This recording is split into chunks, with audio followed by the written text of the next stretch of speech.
Okay, so Black Clover has just revealed a few more members of the 7 Ryuzen. So Asta's training is definitely going to kick into high gear. If you could use your key on that like button, I greatly appreciate that. But without further ado, let's get into the video.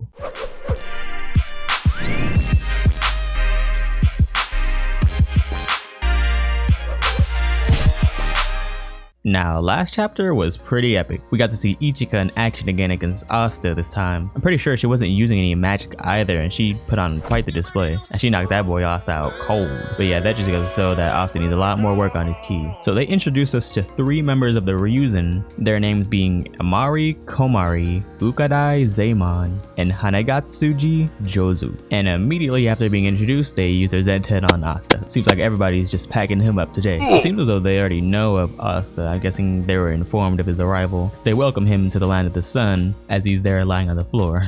Imari here seems to be pretty intrigued about his hair color. She states that hers is dyed, so I'm assuming everyone in that country must have naturally black hair. Hanegatsuji here seems to be confused as to why Imari is wearing those clothes, and they just start roasting each other. They're just going back and forth, and then she's like, this country is seriously lacking some energy, so she's gonna pump everybody up. And Ukadai over here is in favor of the outfits, but it seems Imari is grossed out by him. Wow, that boy done got rejected.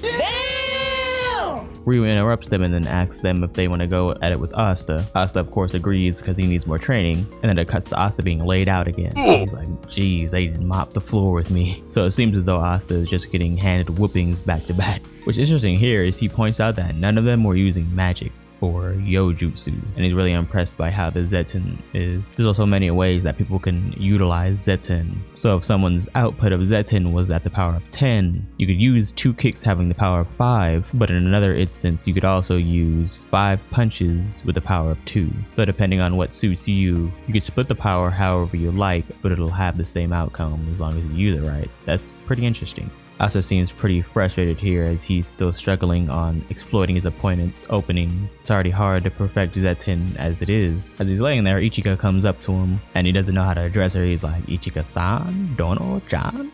Who? Thinking that Ichika is the same age as him, he says, by the way, I'm 18.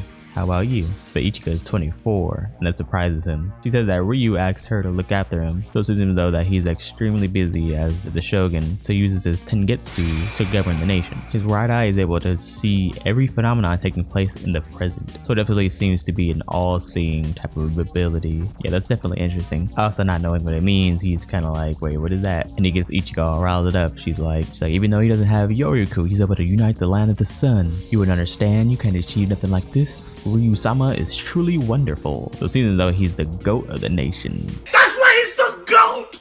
The GOAT! She even adds that even though she doesn't like him, since Ryu told her to watch him, she'll do it. But she also points out that it's not just because he's a shogun. She's indebted to him because he saved her. Also thinks that both Ryu and Ichika are amazing people, and that their ki resembles Yami. He also points out that Yami was a kind of a similar figure to how Ryu is to Ichika, but then Ichika's all like, I've heard enough. Asta's all confused about why she wouldn't want to hear about her own brother, and then she just comes out and says that man is the worst type of scum. I don't want to hear anything about him. And then a complete twist here, she says that that man annihilated their entire clan on some Sasuke type of energy. Now this is interesting. I get this last panel here and it's a little flashback of her calling to her brother, which is of course Yami, and he's like, hey, stay close, Ichika. Now this is definitely interesting because the only backstory we've got of Yami is of his past as a magic knight. We never got to see much of him when he was in the land of the sun. Yeah, there's a lot to unpack here. They definitely left a cliffhanger on us for sure. Alright, well it seems that Yami and Ichika didn't necessarily leave off on good terms. Well, if you made it this far, I appreciate you sticking around. If you could enact war on that like button, I'd greatly appreciate that. Also consider subscribing, I know you'll like it here. Well, I'll see you in the next one. Thank you for watching.